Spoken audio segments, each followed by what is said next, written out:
You want to make a lot of money? You want to be successful? How do I get from where I am to where I need to be? I didn't want to be rich. I just didn't want to be poor.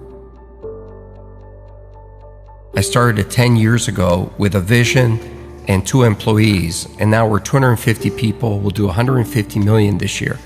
And every day when I get off the elevator and I walk into my office, it's this feeling of accomplishment and satisfaction, knowing that I had this vision and a few years later, it's real. You know, when I was younger, my parents didn't speak any English. And like many immigrants, since I was a little kid, I was 8 years old when we came to North America. And so I had to read the contracts. You know, when my dad bought a house, I had to read the mortgage and go through the paperwork.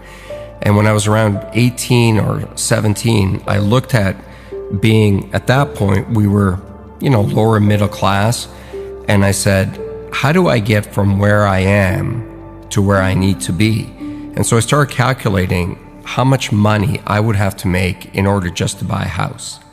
And then I added the taxes into it and all the other stuff. And I realized how difficult it was going to be to accumulate capital. Because that's the hardest thing to do, is to accumulate capital.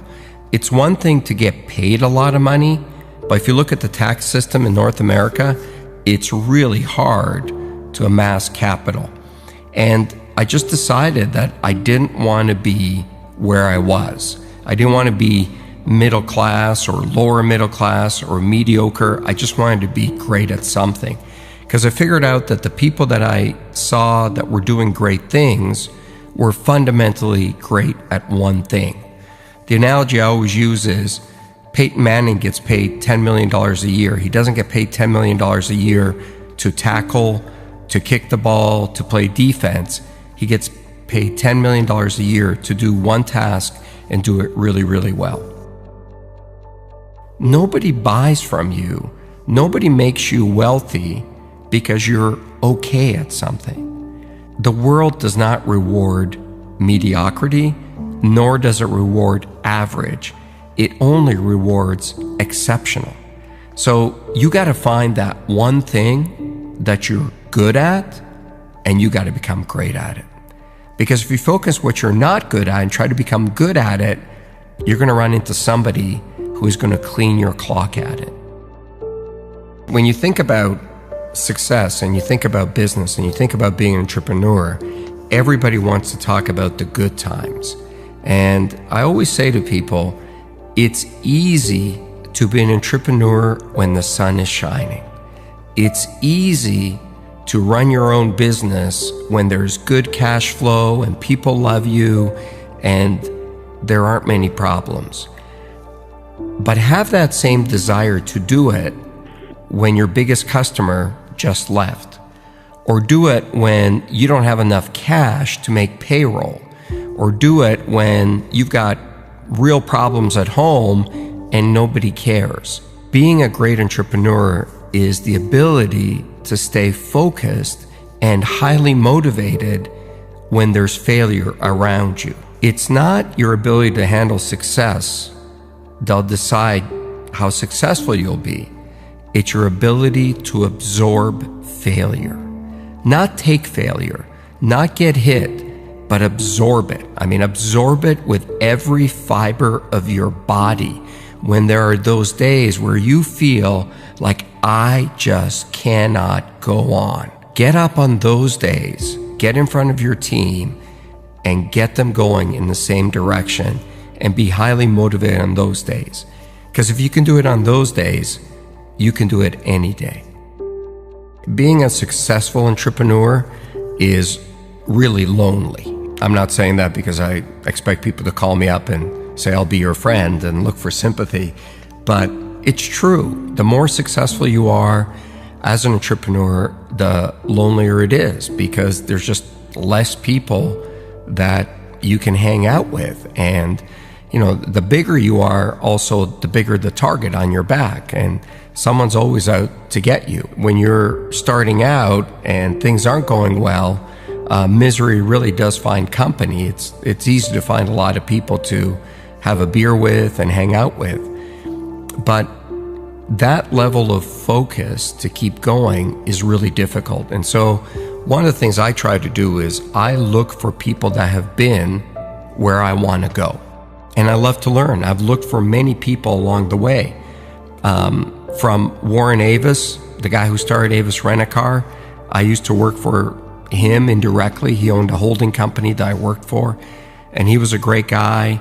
To people you've never heard of, to even some of the other sharks. I've learned a lot from Mark Cuban. I've learned a lot from Damon John. I've learned from a lot of people. The biggest lessons, and my biggest mentor, was always my dad, because that level of courage I had never seen in another human being. And when I was younger, I didn't really understand it. Once I got older, I understood the sacrifices that he had to make for me to be given the opportunity to be successful. I mean, he was 37 years old, left a communist country, crossed the border, hopped on a boat, and brought his wife and me, my mom and I, with one suitcase to a foreign country where he didn't speak the language, didn't know a single soul, and we had something like $20 in our pockets. That's courage. And as I got older, what I really learned out of that is never complain, because number one, nobody cares, and two, all you deserve in life is an opportunity. Man, when something gives you an opportunity, you got to take it, you don't complain, and you got to go for it. I'm a highly emotional guy. I'm a highly passionate guy. I love my business. I love everything about it. Where I'm not emotional is when it comes to winning or losing.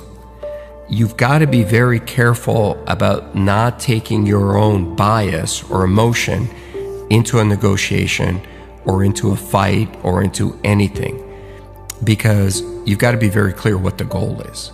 And in business, the goal typically is to make money. When I went to sell my first business to AT&T, I didn't want to sell it. And so it was the night before we were supposed to close the deal. And so I changed my mind, and I called the CEO at the time, and I said, I can't sell this business. And he looked at me and he said, why not? And I said, it's my baby. And he said, no, it's not. It's a business. I said, no, it's my baby. And he goes, no, it's not. Your baby is what you have at home. That's your family. Your business is not your family. Your business is an asset that you started. And if you think we're paying you the right price, then you should sell it. If you think you can keep going and maximize the return, then don't sell it. And he was so non-emotional about it, it really hit home for me. I've seen more people make mistakes because they get angry or they get highly emotional in front of a customer or in front of a supplier. Leave your emotion at the doorstep. Business is about business. When you hit the real world, you're going to start competing with people who are really, really good at something. Technology, advertising, something, and they know it inside out. You want to make a lot of money, you want to be successful, you got to take those people on with a skill that you're world-class at. I hate the word failure. I hate that label. I wake up in a cold sweat in the middle of the night sometimes when I feel like I'm going to fail or I'm a failure. I run every day, and I run pretty far, and sometimes, just like everybody, I get jet lag and I get tired.